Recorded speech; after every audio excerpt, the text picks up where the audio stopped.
দর্শক, আপনারা সকলেই জানেন এখন হচ্ছে বৈশাখ মাস চলতেছে, আর বৈশাখ মাসে কাল বৈশাখী জ্বর হওয়াটাই স্বাভাবিক। আমার মনে হচ্ছে যে বৈশাখ মাসের শুরুর দিকটাই কাল বৈশাখী জ্বর শুরু হয়ে গেছে। দেখতে পারতেছেন কি পরিমাণ কালো হয়ে আসছে, প্রচুর পরিমাণে বাতাসের নয়েজও শোনা যাচ্ছে, আকাশে তুলা ভেসে বেড়াচ্ছে, অনেক দূর থেকে তুলাগুলো উড়ে আসছে। কাল বৈশাখী জ্বর,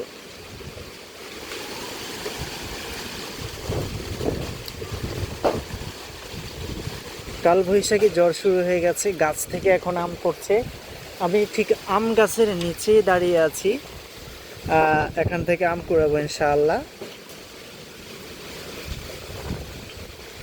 বৈশাখ মাসের কালবৈশাখী জ্বর, পাখিরা ফিরে যাচ্ছে নিজ নিজ নিড়ে, আমি দাঁড়িয়ে আছি হাজারো বাতাসের ভিড়ে।